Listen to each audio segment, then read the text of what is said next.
کیا یہ طریقہ نبی کے انتقال کے بعد صحابہ میں موجود تھا کہ صحابہ رضوان اللہ علیہم اجمعین نے نبی کے انتقال کے بعد یہ سوچا کہ اب جو شرک بہت بڑھ گیا ہے، اب جو کفر بہت بڑھ گیا ہے، حرام کاریاں بہت بڑھ گئی ہیں، لوگ نماز کو نہیں آ رہے، لوگ حرام میں ملوث ہے، لہذا ہم جو کیا کرنا چاہیے؟ مکے والے صحابہ مدینے کو جا کر تبلیغ کرنا چاہیے، مدینے والے صحابہ مکے کو آ کر تبلیغ کرنا چاہیے۔ کہیں جو ہے کسی صحابی سے یہ بات ثابت ہے؟ ومن أعرض عن ذكري فإن له معيشة ضنكا ونحشره يوم القيامة أعمى۔ الحمدللہ رب العالمین والصلاة والسلام علی رسول الکریم۔ اما بعد، جماعت کا جو فتنہ ہے، اس فتنے کے بارے میں آپ کو سمجھانا، تبلیغی جماعت کا فتنہ۔ یاد رکھ لے، فتنہ آنا اور زیادہ فتنے آنا یہ قرب قیامت کی علامت ہے۔ قیامت کے قریب اللہ کے نبی صلی اللہ علیہ وسلم نے کہا کہ فتنے ایسے آئیں گے کقطع اللیل المظلم، اندھیری رات کی طرح لوگوں کو معلوم بھی نہیں ہوگا فتنے آئیں گے اور لوگ اس میں موجود رہیں گے، اس فتنے میں رہیں گے۔ تو اس فتنے کے بارے میں آپ کو سمجھانا۔ تبلیغی جماعت جس کو ہم لوگ اکثر و بیشتر مساجد میں دیکھتے ہیں، تبلیغی جماعت، یہ تبلیغی جماعت کیا نبی کے زمانے سے تھی یا نہیں تو بعد میں وجود میں آئی؟ یہ بعد میں وجود میں آئی، نبی کے زمانے میں نہیں، صحابہ کے زمانے میں نہیں، تابعین کے زمانے میں نہیں، محدثین کے زمانے میں نہیں، یہاں تک کہ فقہا کے زمانے میں بھی تبلیغی جماعت نہیں۔ یہ تبلیغی جماعت ہندوستان کی پیداوار ہے، ہندوستان میں یہ ایجاد میں ہوئی۔ اس کو ایجاد کرنے والے مولانا الیاس رحمۃ اللہ علیہ، مولانا الیاس صاحب، اور ان کے بیٹے امیر تبلیغ جماعت مولانا یوسف صاحب، اور اس تبلیغ کو اشاعت کرنے والے، تبلیغ کا نصاب مقرر کرنے والے مولانا زکریا صاحب، یہ تینوں جو اس کے اہم رکن مانے جاتے ہیں۔ تبلیغی جماعت میں، تبلیغی جماعت کا اصل ہدف کیا ہے؟ لوگوں کو برائی سے روکنا، بھلائی کی طرف بلانا، مسجد سے جوڑنا، مسجد کی طرف لے کر آنا، نماز کا حکم دینا، اور لوگوں کو سدھارنے کے لیے، اصلاح کرنے کے لیے جماعتوں کو لے کر جانا۔ تو جماعت میں نکلنا تبلیغی جماعت کا اصل کام ہے۔ آپ کوئی بھی جو تبلیغی جماعت میں دیکھ لیں، تبلیغی کو ان جو جماعت میں جا کر آ گیا ہوگا یا جماعت میں جانے کا ارادہ کیا ہوگا، یا اس کو جو فورس کر رہے ہیں کہ جماعت میں جا، تو جماعت میں جانا ان کا اہم کام ہے۔ ہم دیکھ لیں گے کہ جماعت میں نکلنا کیا یہ ہمارے نبی کے زمانے میں تھا؟ کیا صحابہ کے زمانے میں تھا؟ سب سے پہلی چیز، آج یہ تبلیغی جماعت والے جس طریقے سے جماعت کے لیے نکلتے ہیں، 4-5 لوگ مل کر اس میں امیر، رہبر، متکلم بنا کر سارے لوگ اپنے گاؤں کو، گھر بار کو چھوڑ کر، بیوی بچوں کو چھوڑ کر دوسرے گاؤں جاتے اور اس مسجد میں قیام کرتے ہیں اور وہاں فضائل اعمال پڑھتے ہیں، اور پھر لوگوں کو جا کر، دوسرے لوگوں کو نماز کی طرف، مسجد کی طرف بلاتے ہیں، حرام کاموں سے روکتے ہیں۔ کیا یہ طریقہ حدیث کے کسی کتاب میں موجود ہے؟ کبھی کسی نے پڑھا، کسی نے سنا، یا کہیں حدیث کی کتابوں میں لکھا ہے کہ صحابہ ایسا کرتے تھے، نبی ایسا کرتے تھے؟ کہیں نہیں، پہلی بات۔ دوسری بات، کیا یہ طریقہ نبی کے انتقال کے بعد صحابہ میں موجود تھا کہ صحابہ رضوان اللہ علیہم اجمعین نے نبی کے انتقال کے بعد یہ سوچا کہ اب جو شرک بہت بڑھ گیا ہے، اب جو کفر بہت بڑھ گیا ہے، حرام کاریاں بہت بڑھ گئی ہیں، لوگ نماز کو نہیں آ رہے، لوگ حرام میں ملوث ہے، لہذا ہم جو کیا کرنا چاہیے؟ مکے والے صحابہ مدینے کو جا کر تبلیغ کرنا چاہیے، مدینے والے صحابہ مکے کو آ کر تبلیغ کرنا چاہیے۔ کہیں جو ہے کسی صحابی سے یہ بات ثابت ہے؟ کہیں ثابت نہیں۔ تیسری بات، کیا یہ تبلیغ کرنا صرف تبلیغی جماعت کے لیے ہے؟ کیا دوسرے لوگ نہیں کریں گے؟ آج ہم دیکھ رہے ہیں کہ تبلیغ صرف تبلیغی جماعت والے کر رہے ہیں، اہل حدیث نہیں کر رہے ہیں۔ حنفیوں میں کتنے کی لوگ دیوبندی نہیں کر رہے، بریلوی نہیں کر رہے، نقشبندی نہیں کر رہے، پھر دوسری مسلک کے لوگ شافعی نہیں کر رہے، مالکی، حنبلی نہیں کر رہے، اتنے سارے لوگ نہیں کر رہے، صرف یہ جماعت میں نکلنا تبلیغی جماعت والے کر رہے ہیں۔ تو کیا یہ کام صرف تبلیغی جماعت کے لیے ہے؟ پھر اس کے بعد چوتھی بات، آپ دیکھیں گے کہ تبلیغی جماعت میں نکلنے والے 99% اکثر جو ہے غیر علماء ہوتے ہیں، ایک بھی عالم نہیں ہوتا۔ چھان کر دیکھ لے، پورے وضاحت کے ساتھ، پورے ثبوت کے ساتھ بول رہا ہوں، آن ریکارڈ بول رہا ہوں کہ جماعت میں نکلنے والے سارے کے سارے غیر عالم ہوتے ہیں، عالم نہیں ہوتے، کسی بھی مدرسے سے فارغ نہیں ہوتے، سب عوام ہوتے، عوام جو اپنے تجارت میں، کاروبار میں، دھندے میں، کھیتی باڑی میں، گھر بار میں مشغول رہتے۔ ایسے لوگوں کو یہ تبلیغی جماعت والے ہدف بنا کر ٹارگٹ بنا کر ان لوگوں کو جماعت میں لے کر جاتے ہیں۔ ایک صحیح علم رکھنے والا یہ جان لے گا کہ یہ تبلیغی جماعت آج کل کی پیداوار ہے، نبی کے زمانے میں اس کا کوئی ثبوت نہیں تھا۔ صرف جہلا، جو جاہل لوگ ہیں، علم سے دور ہے، قرآن و حدیث نہیں معلوم ہے، جن کو صرف نماز پڑھتے ہیں، روزہ رکھتے ہیں، حج کو جاتے ہیں، ایسے لوگوں کو یہ لوگ ٹارگٹ کرتے اور جماعتوں کے لیے نکلتے ہیں۔ پانچویں بات، کیا اسلام آپ دیکھ لیں تبلیغی جماعت میں کیا پڑھاتے ہیں، کیا کرتے ہیں وہ لوگ؟ کیا قرآن کی تعلیم دیتے ہیں؟ قرآن کی کوئی تفسیر اٹھا کر پڑھتے ہیں؟ آسر البیان، تدبر قرآن، تفسیر ابن کثیر، ایسا کوئی قرآن کی تفسیر اٹھا کے پڑھاتے ہیں؟ یا نہیں تو حدیث کی کوئی کتاب اٹھا کر پڑھاتے ہیں؟ نہیں، یہ لوگ صرف جو ہے فضائل اور مسائل بیان کرتے ہیں، فضائل اور مسائل۔ آپ دیکھ لیں، کیا دین صرف فضائل اور مسائل کا نام ہے؟ نماز کی فضیلت، روزے کی فضیلت، ذکر کی فضیلت، حج کی فضیلت، صدقے کی فضیلت، یہ فضیلت وہ فضیلت، کیا صرف انہی فضائل کا نام اسلام ہے؟ اسلام میں عقائد کا کچھ بھی تعلق نہیں ہے، اسلام میں اس کے علاوہ کوئی اور تعلیم نہیں ہے۔ آپ دیکھ لیں گے کہ تبلیغی جماعت میں نکلنے والے جماعت کے ساتھیوں کو صرف یہی رٹا لگایا جاتا ہے، اس کی اتنی فضیلت ہے، اس کا اتنا فائدہ ہے، یہ سبحان اللہ کرو، وہ کرو، یہ پڑھو، اتنی فضیلت، صرف یہی بیان کیا جاتا ہے، دوسرا کچھ بھی نہیں۔ اور اس کے علاوہ آپ دیکھ لیں گے، کیا لوگوں، اب اچھی بات یہ مان لیں کہ لوگوں کو صحیح بھلائی کی طرف بلانا، برائی سے روکنا اچھی بات ہے، لیکن یہ جو جماعتی بھائی کرتے ہیں، لوگوں کو نماز کی طرف بلا لے کر آتے ہیں، نماز کی دعوت دیتے ہیں اور کہتے ہیں کہ یہ انبیاء کا مشن ہے، یہ انبیاء کا کام ہے، لوگوں کو نماز کی طرف بلانا، اور وہ بھی صرف مسلمان بھائیوں کو نماز کی طرف بلانا، یہ انبیاء کا مشن ہے۔ اللہ اکبر، اس سے بڑا جھوٹ انبیاء پر اور کیا ہو سکتا ہے؟ کیا انبیاء کا مشن لوگوں کو نماز کی طرف بلانا تھا؟ نہیں، انبیاء کا مشن تو لوگوں کو، بھٹکی ہوئی انسانیت کو صحیح راستے پر لانا، شرک میں موجود ملوث انسانوں کو توحید کی طرف لانا، توحید کا پیغام دینا، یہ انبیاء کی دعوت تھی۔ انبیاء جو مشرکوں کو، کافروں کو اسلام کی دعوت دیتے تھے۔ کہیں آپ کو ملا ہے کہ اللہ کے نبی صلی اللہ علیہ وسلم نے جماعت کی شکل میں نکل کر صحابہ کے پاس گئے ہو اور ان لوگوں کو نماز کی طرف بلائے؟ کہیں آپ نے سنا؟ کسی حدیث میں ہے؟ کہیں نہیں۔ تو انبیاء کا مشن یہ نہیں ہے، یہ لوگ آپ کو دھوکہ دے رہے ہیں۔ یہ جو دھوکہ ہے، دھوکہ، یہ پورے ہندوستان میں 100% حنفیت پھیلانے کی تحریک۔ آپ یہ دیکھ لیں کہ اس کے بانی مولانا الیاس صاحب یہ خود بیان کرتے ہیں کہ یہ تبلیغی جماعت کیسے وجود میں آئی اور میں کیوں اس کو تشکیل دیا۔ وہ بیان کرتے ہیں کہ اشرف علی تھانوی رحمۃ اللہ علیہ، انہوں نے لکھا ہے کہ خواب جو ہے نبوت کے وحی میں سے 40واں حصہ ہے، لہذا آدمی کو خواب میں بہت اچھی باتیں وحی ہوتی ہے، اس کے الہام ہوتی ہے، اس کے دل میں اللہ تعالیٰ ڈالتا ہے، لہذا آدمی کو زیادہ سونا چاہیے۔ تو اس کے بعد مولانا الیاس صاحب نے ڈاکٹر کے پاس جا کے سر کی مالش کروائی اور زیادہ سونے کی علاج کرایا، پھر زیادہ سوئے۔ وہ بیان کرتے ہیں، ارشادات ہے، اس کتاب میں یہ چیز موجود ہے۔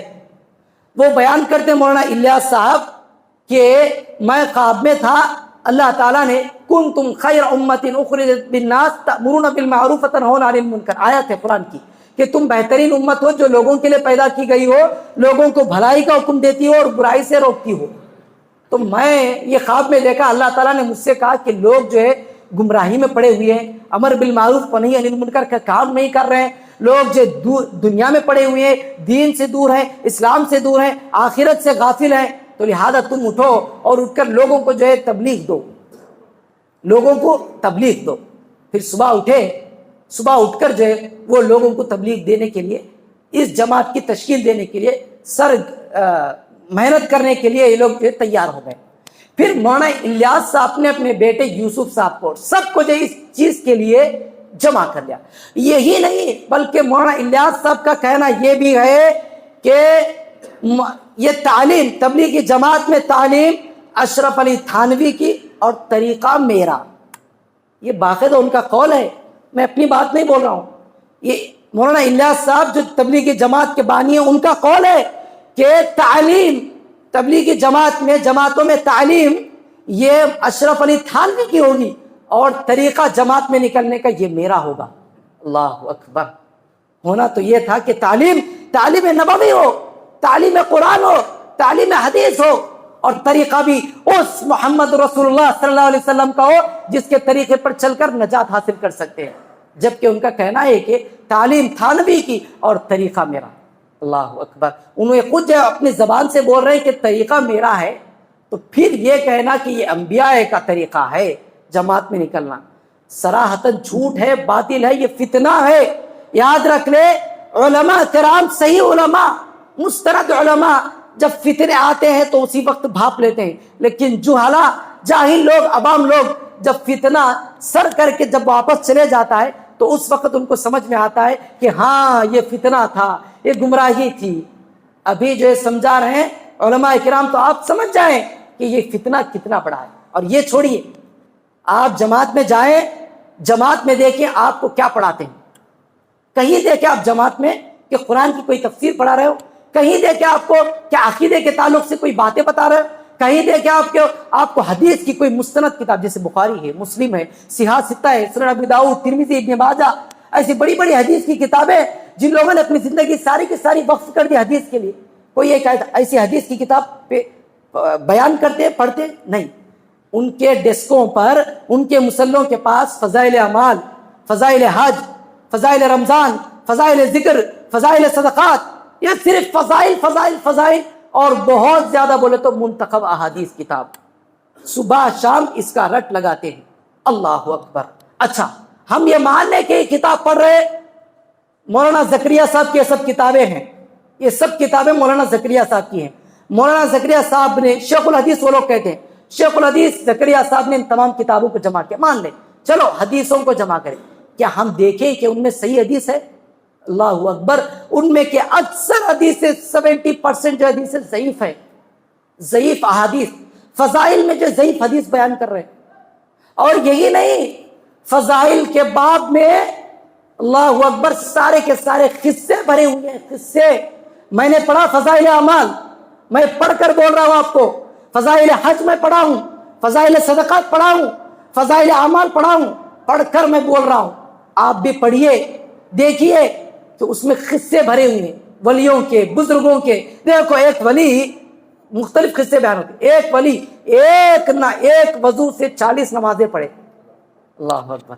40 نمازیں، فجر، ظہر، عصر، مغرب، عشاء، فجر، پھر ایسی 40 نمازیں ایک وضو سے کوئی ادا کر سکتا ہے؟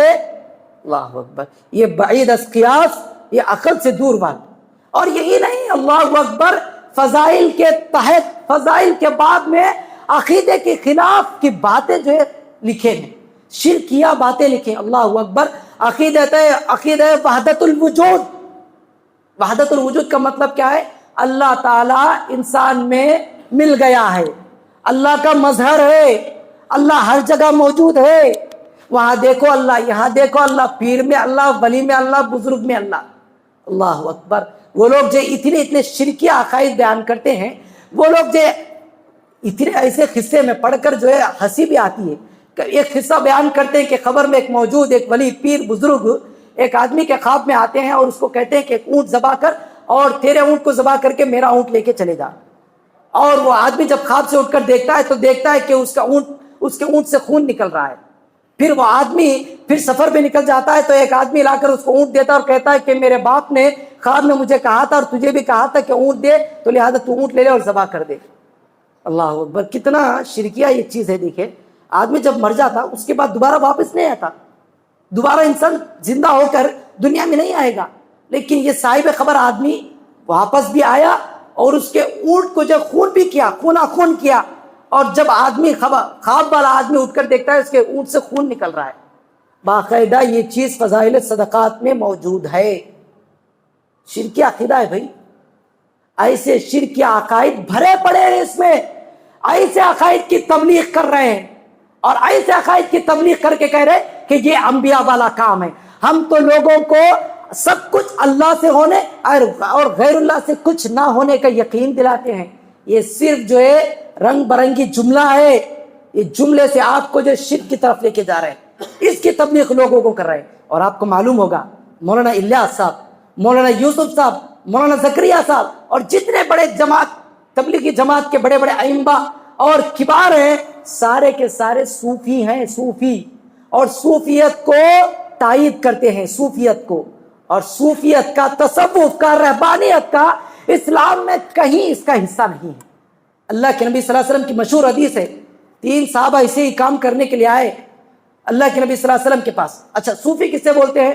صوفی کہتے ہیں دنیا سے الگ تھلگ ہو جا کر دین میں لگ جانا, پوری طرح دیندار ہو جانا, پوری طرح دین والا ہو جانا, پوری طرح اللہ والا ہو جانا. یہاں تک کہ صوفی حضرات مسجدوں کو بھی آتے ہیں. آپ کو معلوم ہے بڑے بڑے صوفی حضرات جن کو مولانا الیاس صاحب اپنے استاد سمجھتے ہیں, ایسے صوفی حضرات مسجدوں کو بھی نہیں آتے تھے. اپنی الگ خانقاہ ہوتی تھی صوفیت کی, اس خانقاہ میں ہمیشہ نمازیں پڑھتے, ہمیشہ ذکر اللہ میں, اور ہمیشہ جو ہے ایسے جو ہے تصوف کی زندگی میں جا کر بیٹھ کر گھنٹوں گھنٹوں بیٹھ جاتے تھے. اور اس تصوف کو جو ہے وہ لوگ ایمان سمجھتے تھے, اسلام سمجھتے تھے. اسلام میں تصوف کا کوئی حصہ نہیں ہے. 3 صحابہ اللہ کے نبی صلی اللہ علیہ وسلم کے پاس آئے, بخاری کی حدیث ہے, صحیح حدیث ہے. اللہ کے نبی صلی اللہ علیہ وسلم کے پاس گھر کو آئے, حضرت عائشہ سے سوال کیا, نبی صلی اللہ علیہ وسلم موجود نہیں تھے. حضرت عائشہ سے سوال کیا کہ عائشہ بتائیں کہ اللہ کے نبی صلی اللہ علیہ وسلم کے نماز کا طریقہ, نیکیوں کا طریقہ, عمل کا طریقہ کیسا ہے؟ تو حضرت عائشہ بیان کی تو صحابہ نے 3 صحابہ نے سمجھا کہ ہمیں جو عمل کر رہے ہیں کم کر رہے ہیں, اللہ کے نبی بہت زیادہ کر رہے ہیں, اسی لیے ہمیں اور زیادہ کرنا چاہیے, اور زیادہ دیندار بننا چاہیے. تو لہذا وہ 3 صحابہ میں سے ایک آدمی نے کہا میں ہر رات کو سوؤں گا نہیں, کبھی نہیں سوؤں گا, پوری رات قیام کروں گا. اس میں ایک صحابی نے کہا میں ہر دن روزہ رکھوں گا, کبھی روزہ نہیں چھوڑوں گا. اور تیسرے صحابی نے کہا میں کبھی نکاح نہیں کروں گا, عورت کے قریب نہیں جاؤں گا.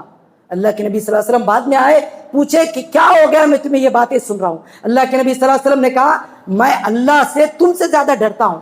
میں رات کو سوتا بھی ہوں, نماز بھی پڑھتا ہوں, روزے چھوڑتا بھی ہوں, روزے رکھتا بھی ہوں, اور میں شادیاں بھی کرتا ہوں. اللہ اکبر. اس حدیث سے بات معلوم ہوتی ہے کہ تصوف کا اسلام میں دور دور تک کبھی نشان اور حصہ نہیں ہے.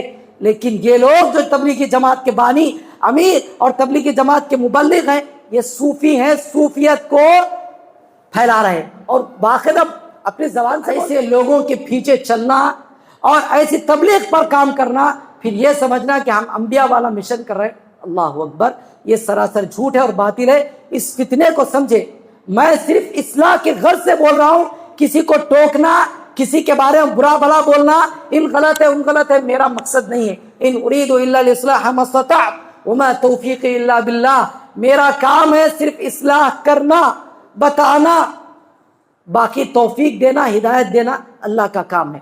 میں 100 بولوں, اگر اللہ نے کسی کو, کسی تبلیغی بھائی کو, کسی حنفی بھائی کو اللہ نے ہدایت نہیں دی, تو ساری زندگی اسی حنفیت میں, اسی تبلیغیت میں زندہ رہے گا اور اسی میں مر جائے گا. اللہ نے اگر ہدایت نہیں دی تو اللہ سے دعا کریں, اللہ مجھے صحیح راستے پر چلا, اہدنا الصراط المستقیم, اللہ مجھے صحیح راستہ بتا.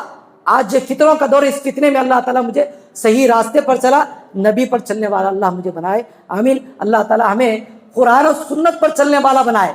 ہم اللہ کے قرآن کو, رسول اللہ کی کتاب کو لازم پکڑنے کی اللہ میں توفیق دے.